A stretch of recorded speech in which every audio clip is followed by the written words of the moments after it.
Welcome to Great Talking Entertainment. I'm your host, KJ, and this is the YouTube channel where I review movies and TV shows from all your favorite superheroes, including Marvel Comics, DC Comics, and much more.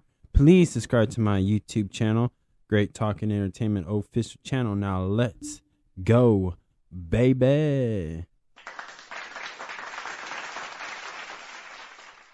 Welcome back to the YouTube channel, everyone.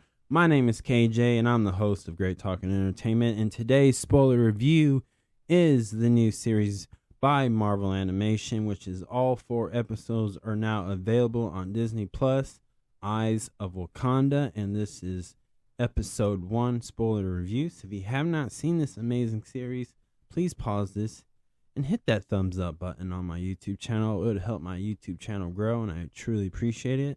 Go watch it and let me know in the comments below what you think about episode 1 of Eyes of Wakanda. So again, this is a spoiler review. Y'all been warned. Now, let's get into it.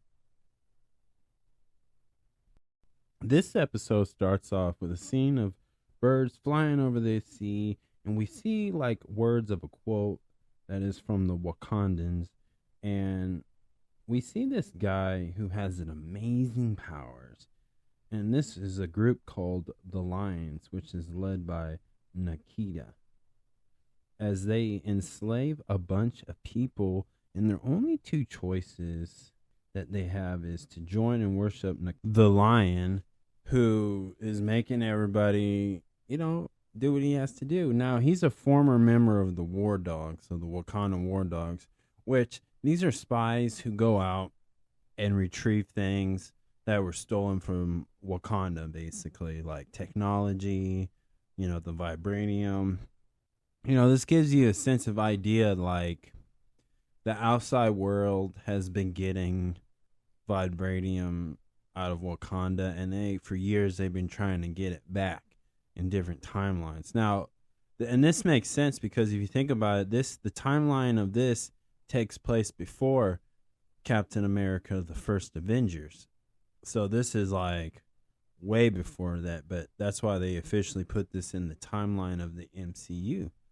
So that's why it's like that. But it gives you just an idea of like why it's important for them. And then we see another War Dog member, an actual official member of War Dog, which is Nani. And she actually stood up to them. But she was there as a spy. She played like she was in it, like she's not innocent, right? And what's interesting? The lion had like a Samoan warrior, a Viking warrior, a female, and then an assassin, and then I forgot the other one. But I thought it was pretty interesting, like because throughout this whole show, episodes 1 through 4, it's all about each War Dog member or members retrieving a piece of technology or some type of jewelry or just vibranium from the Wakandas that's been stolen and placed in different tribes of different cultures and ethnics and different timeline orders. So this is like way in the past, like some are in the Egyptian times, some are in the Viking times, some are in the modern times. It just depends where you go with it. But, they go with it a lot differently. So, we see that. And then before that, we go to this next scene where is the mountains of Wakanda. And, I learned that the people who made this show, like the designers, the animation art workers, they actually used like real clay, like real painting clay, like they would do in Africa. I thought that was pretty cool, and I just thought that was really neat because I love the graphics, I love the artwork to this because, like I said, you saw the mountains of Wakanda. It just looked really good, and the animation is just really cleaned up, really well, and even it just being there tells a story. On the screen, it says Wakanda 6 week earlier. So this is 6 weeks earlier. And we see that it's requested to take Nani is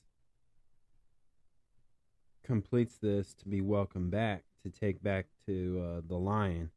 So they have to bring back the lion. Nani's mission is to bring back the lion, and if she does, she'll be welcome back of the Dora Majin, and I hope I said that right. Who fights the lion in an epic battle with stealth mode, adventurous, and we learn that the lion has stolen Wakanda technology. As we see, he actually is using the technology, and we also learn that the Wakanda sent the lion as a war dog, and he claims that the Wakanda sent Nani to die. She does not believe that, and we see this beautiful fight between the two with the. I just say, like I said, the animation to this was so cool, and the fight. This, at times it felt like certain Disney movies, but there was nothing wrong with like this. Felt like The Lion King, the graphics to it, the way the animation art. But and I'm not hating on it. I just thought that was really cool. Like it's something you would see. If you never you watch the Lion King movie and then watch this, you'll understand what I mean. But I like it. I like it.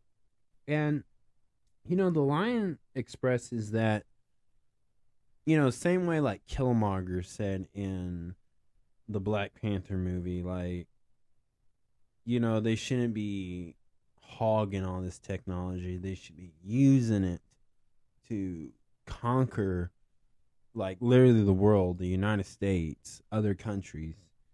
And this is kind of like the lion is the first guy or the first Wakanda war dog that kind of wanted to do this. And he may be the first. I'm not sure, but that's his whole point. And he puts on his version of a suit, which is really badass, and even got her Nani got one of her eyes like stabbed or cut. And it was funny. What's funny is if you watch the Miss Marvel's movie where Nick Fury gets his eye scratched by a cat and stuff, which is a Fergal, which is an alien species, which is very scary. It's like two cats like poke their eyes out. Obviously, the lion's not a cat, and he's actually a human being. But the idea of like one of his abilities from the technology was like a claw, which is just sharp blades. But I thought that was funny. And obviously, Nani defeats him, and she escapes and survives. And then when she gets to, but he didn't make the lion didn't make it. He he wasn't going out. He was leaving it with a bang, and dropped in bombs like that. And as soon as she came back, she felt like she failed, but they told her, "Hey, no, you succeeded. You can come back." But she denies it. She doesn't want to do it. That she wants to go out and be a war dog even more, and so she gets promoted to be like Nick Fury of the War Dogs, and as you see her in older and later in the episodes. So that was pretty cool with that on that part. So it was very legendary in that way. What I thought about episode 1, I liked the concept of this, and I liked the idea of like these were the people before like T'Challa, and these are before like the Killmongers. This is like this really tells and gives you an idea like the Wakanda ways and the outside world have been having this type of struggle of being in the same place, and they both have a hard time to disagreeing on how ways are being done or things are being handled when it comes to crime or just living. And this goes back even more further. And what I like about this is obviously I can't confirm if half this stuff is like actual historical stuff, not the Marvel Wakandas, but just when we go through the next episodes, there's some historical moments that actually happen, but I can't confirm if it's real or not. But what I do like about this is like it feels like an Assassin's Creed, like the earlier days of Assassin's Creed. I'm not saying like they do exactly it, but like the way Nani is like as a spy, she's in stealth mode, and she only has one goal and one goal only, and nothing else matters.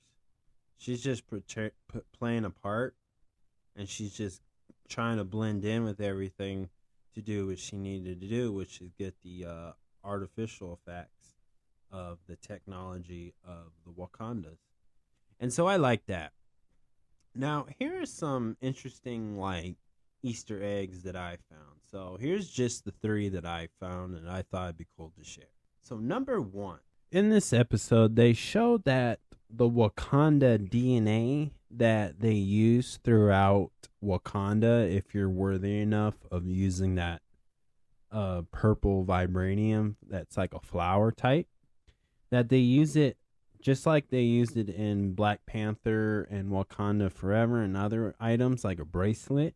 They use the same way back in this period of time. So even that further back, the Wakandans have really masterminded the idea of using this, and I think it was really interesting because this guy used this lion used it in like a temple or a closet type thing.